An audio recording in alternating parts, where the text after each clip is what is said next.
Hi everyone, welcome to my channel. मैं हूँ शिवानी। आज फ्राइडे है और हर फ्राइडे को मेरे चैनल पे आती है कमेंट चर्चा की वीडियो। यानी कि आपके जो भेजे गए कमेंट्स होते हैं उस पे मैं चर्चा करती हूँ। आपने मुझसे कुछ पूछा होता है तो उसका आपको जवाब देती हूँ। तो अगर आपके मन में भी कोई सवाल है, कुछ आप मुझसे पूछना चाहते हो, डिस्कस करना चाहते हो, तो इस वीडियो के नीचे कमेंट सेक्शन में जाके अपना सवाल मुझे लिख सकते हैं। जो नेक्स्ट वीडियो आएगी कमेंट चर्चा की, हो सकता है उसमें आपका सवाल भी पिक हो जाए।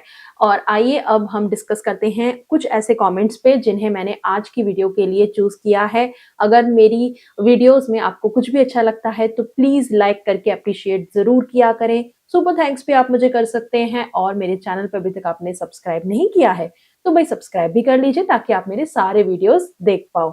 आइए अब आते हैं आज के वीडियो पे। पहला सवाल है मेरे पास, सफेद बाल किस एज में नॉर्मल हैं? क्या आपके भी सफेद बाल हैं?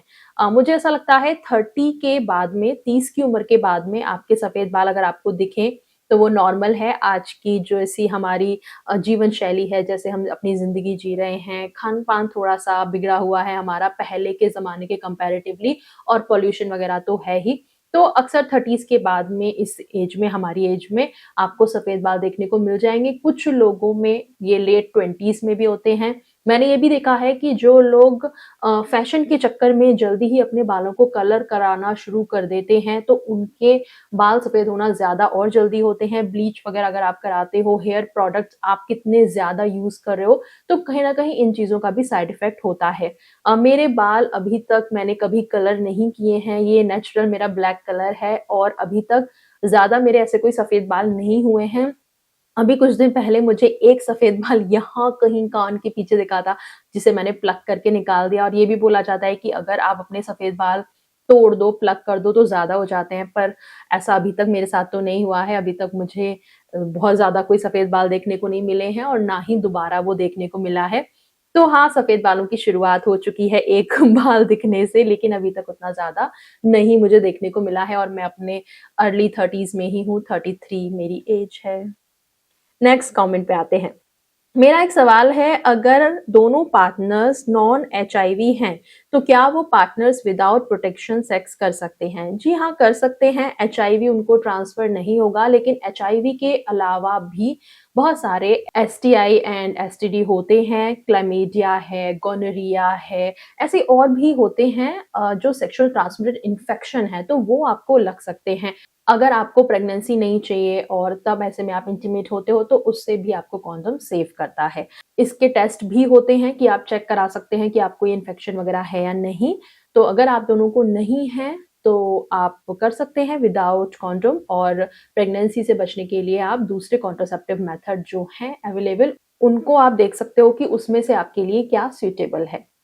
नेक्स्ट कमेंट है, hello Shivani madam, I hope you are fine with your lovely family. Yes, I am fine. Thank you so much. Kindly reply for the mentioned queries. What is the difference between infatuation and love? Love तो I think वो वाली feeling है ना कि जिसे हम बयां नहीं कर सकते, जिसे हम एक्सप्लेन नहीं कर सकते। वो बस फील किया जा सकता है कि हाँ, हम इस इंसान से प्यार करते हैं। सेल्फलेस लव, जिसमें हम अपने बारे में ना सोचें। और again I am speechless. Infatuation है लगाव, आप किसी की तरफ फील करने लगो, एक खिंचाव फील करने लगो, एक फीलिंग डेवलप हो रही है, लेकिन अभी तक वो प्यार तक पहुंची नहीं है। शायद मुझे ऐसा लगता है यही डिफरेंस है। बाकी तो जो भी लोग ये वीडियो देख रहे हैं, प्लीज आप कमेंट सेक्शन में अपने विचार बताइएगा कि आपको क्या लगता है इन्फेक्चुएशन और लव में क्या डिफरेंस है, क्योंकि मैं तो थोड़ी सी स्पीचलेस जैसी फील कर रही हूँ अभी। नेक्स्ट आपने पूछा है, being an unmarried male is it normal to have erotic drives while seeing pics of a female crush? Obviously यार। अगर आप अपने क्रश को देखते हो तो एक फीलिंग आती है अंदर से, एंड इरोटिक ड्राइव भी आप फील कर सकते हो। So it's completely normal and ठीक है। नेक्स्ट कमेंट पे आते हैं। भाभी जी, question from my side, every daily, अच्छा ये पूछना चाहते हैं, इनका मेन क्वेश्चन ये है कि why every time female partner can discharge before male partner and full satisfied, please explain your knowledge and experience. देखिए, जरूरी नहीं है कि हस्बैंड और वाइफ सेम टाइम पे ही डिस्चार्ज करें। कई बार ऐसा होता है कि मेल पार्टनर का जल्दी डिस्चार्ज हो जाता है और फीमेल अभी सेटिस्फाइड नहीं हुई है, उल्टा भी होता है कि फीमेल हो जाए और मेल नहीं हुआ है। सो इट्स कंप्लीटली नॉर्मल। और एक इसमें प्लस पॉइंट ये है सिचुएशन में कि जो फीमेल होती हैं वो बहुत जल्दी नेक्स्ट राउंड के लिए, सेकेंड राउंड के लिए रेडी हो जाती हैं।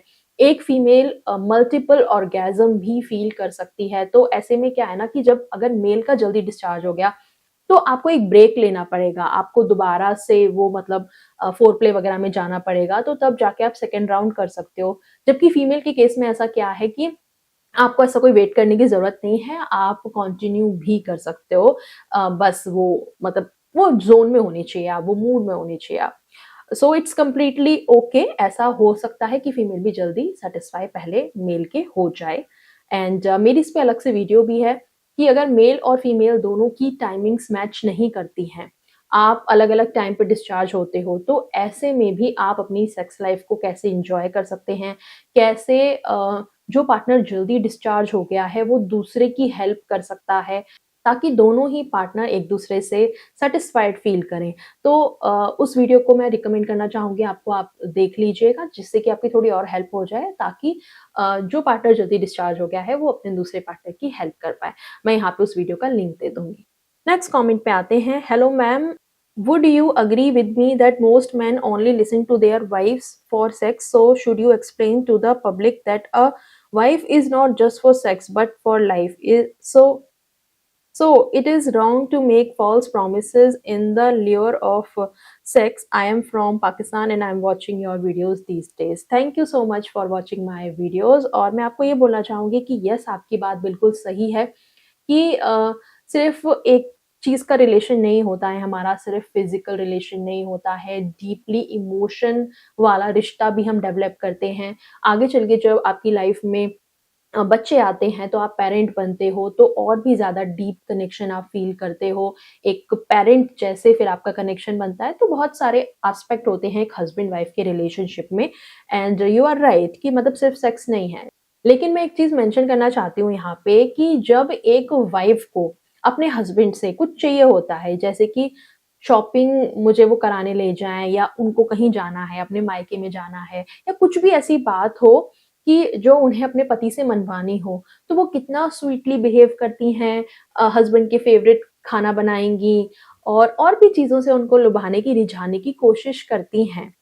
तो सेम वे में जब अगर हस्बैंड को मतलब फिजिकल नीड है और ऐसे में वाइफ उस चीज़ में सेक्स के दौरान अगर कुछ बोलती है, डिमांड करती है, तो हस्बैंड ऐसे में वो लव वाली फीलिंग में होता है और उसे हाँ कर देता है हर चीज़ में। इसका मतलब ये नहीं है कि वो फेक प्रॉमिस कर रहा है, वो बस हाँ कर देता है कि हाँ, सब कुछ तुम्हारी मानी, लेट्स प्रोसेस दिस। तो मे बी ये वाली चीज़ हो सकती है। इसमें क्या है ना, हस्बैंड वाइफ दोनों मिलके इस बारे में बात कर सकते हैं, कम्युनिकेट कर सकते हैं कि अ, जो हम उस टाइम पे बात कर रहे हैं, क्या वो सिर्फ़ उस ज़ोन की ही बात है या फिर वो रियलिटी में भी होने वाला है? मतलब जब आपने कर लिया उसके बाद में आप फिर डिस्कस कर सकते हो कि उस टाइम पे तुमने बोला था, ये सच में बोला था या बस ऐसे ही बोल दिया था? सो उससे क्या है ना, मिसकम्युनिकेशन नहीं होगा। और कई बार बहुत सारे जो कपल होते हैं या बहुत सारे जो इंसान होते हैं, वो उस ज़ोन में चल रहे होते हैं, वो एक फैंटेसी में चल रहे होते हैं। तो हो सकता है कि वो मीन ना करें वो जो उन्होंने बोला हो, और उनकी नज़र में शायद वो उस टाइम पे जो बातें बोल रहे हैं वो उस ज़ोन की ही बातें हैं, वो रियलिटी में वो शायद ना फ़ॉलो करने वाले हों। सो इसकी क्लैरिटी होना दोनों के बीच में ज़रूरी है। नेक्स्ट कमेंट पे आते हैं। हेलो शिवानी दीदी, I have to ask you questions, please take my question for next Q&A। Okay, देखिए मैंने कमेंट ले लिया है आपका, फटाफट से लाइक कर देना इस वीडियो को। क्या आप शॉर्ट ड्रेसेस पहनते हो? अगर नहीं पहनते हो तो क्यों नहीं पहनते? Please reply my question. मैं शॉर्ट ड्रेसेस पहनती हूँ, मैं शॉर्ट्स के साथ टी-शर्ट्स या टॉप्स भी पहनती हूँ, पर मैं कब क्या पहनूंगी उसके पीछे मेरी बहुत सारी थिंकिंग रहती है, मेरा एक मूड रहता है, ओकेजन के अकॉर्डिंग भी मैं चीज़ें पहनती हूँ, मेरे मूड के अकॉर्डिंग एंड वेदर के अकॉर्डिंग भी। मैं ऐसी पर्सन हूँ जिसे गर्मी भी बहुत ज़्यादा लगती है, जिसे ठंड भी बहुत ज़्यादा लगती है, सो मैं उसके अकॉर्डिंग भी चीज़ें पहनती हूँ। मैं खुद का कम्फर्ट टॉप प्रायोरिटी पे रखती हूँ। अगर कोई फेस्टिवल है या शादी में मुझे जाना है या किसी फंक्शन में जाना है और वो सर्दियों में है, तो वहाँ पे थोड़ा-सा मैं एक्सेप्शन रखती हूँ कि भई अगर लहंगा या गाउन पहनना है तो पहनना है, अब सर्दी लग रही है तो लगे, तो वहाँ पे थोड़ा-सा एक्सेप्शन रहता है, अदरवाइज़ मैं अपना कम्फर्ट टॉप प्रायोरिटी पे रखती हूँ। तो ऐसे ही जब बहुत भीषण वाली गर्मी पड़ती है ना, कि बहुत गर्मी है, हर चीज़ में चिप-चिप जैसा फ़ील हो रहा है, फुल स्लीव्स नहीं पहने जा रहे हैं, तो मैं कट स्लीव्स भी पहनती हूँ और मैं शॉर्ट ड्रेस पहनती हूँ, नीज़ लेंथ तक की मैं प्रेफ़र करती हूँ, उससे ऊपर ज़्यादा मुझे शॉर्ट नहीं पसंद है, मैं शॉर्ट्स भी थोड़े लॉन्ग वाले शॉर्ट्स ही पहनती हूँ कि नी से थोड़ा-सा ऊपर तक दैट्स मुझे कंफर्टेबल लगता है, फिर उससे ऊपर होंगे तो वो मुझे खुद में ही कंफर्टेबल नहीं लगेगा। तो तब मैं भीषण गर्मियों में ये शॉर्ट ड्रेस या शॉर्ट टी-शर्ट पहन लेती हूँ या फिर हम जैसे कहीं वेकेशन पे गए हैं और जहाँ हम वेकेशन पे गए हैं, वहाँ का वेदर ऐसा बहुत गर्मी वाला है, जैसे कि हमने अपनी गोवा की वेकेशन करी थी, तो गोवा में मैंने इस तरीके की ड्रेसेस भी पहनी थी, शॉर्ट्स भी पहने थे। अगर आपने हमारे गोवा वाले व्लॉग्स नहीं देखे हैं, तो आप देख सकते हो, मेरा अलग से व्लॉग चैनल है, पॉज़िटिव रियलिटी जिसका नाम है। आजकल हमारे कपल पॉडकास्ट भी मैं उस पे शेयर कर रही हूँ और कभी-कभी व्लॉग्स भी मैं शेयर करती रहती हूँ, अगर हम कहीं जाते हैं, ट्रैवल करते हैं, वेकेशन लेते हैं, तो वहाँ के भी।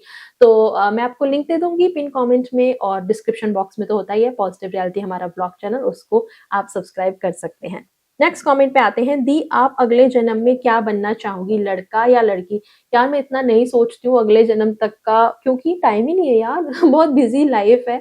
तो ऐसे में कभी बैठ के से पीसफुली बैठती भी हूँ ना, तो भी मेरे दिमाग में ये चल रहा होता है कि और आगे क्या-क्या काम करने हैं, अभी क्या-क्या मेरे टास्क हैं, टू डू लिस्ट बनाना, राशन की लिस्ट बनाना, फाइनेंशियली अपने गोल्स लिखना, वेकेशन पे कहाँ जाना है नेक्स्ट उसकी प्लानिंग करना। तो ये सारी चीज़ें चलती हैं, मैं अगर खाली बैठ रही हूँ तब भी तो इतना मैं नहीं सोचती, इतना मैं नहीं मतलब देखती, भगवान की जो मर्ज़ी होगी, तो भगवान के ऊपर छोड़ दिया ये मैंने।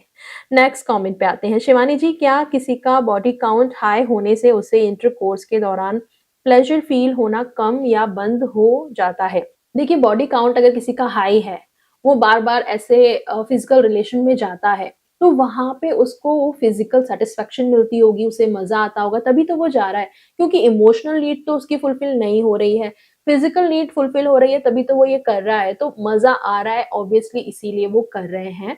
सो ऐसा कुछ नहीं है कि फिज़िकली उनको मज़ा नहीं आएगा या मज़ा आना बंद हो जाएगा एक टाइम के बाद में, ऐसा नहीं है।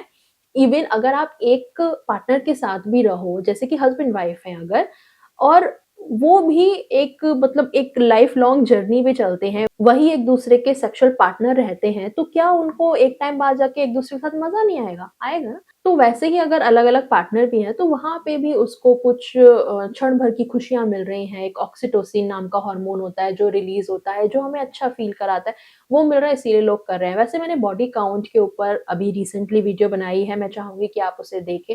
मैंने उसमें बताया है कि अगर आपका बॉडी काउंट हायर साइड पे है, तो उसके क्या साइड इफ़ेक्ट हो सकते हैं या क्या प्रॉब्लम आप फेस कर सकते हो।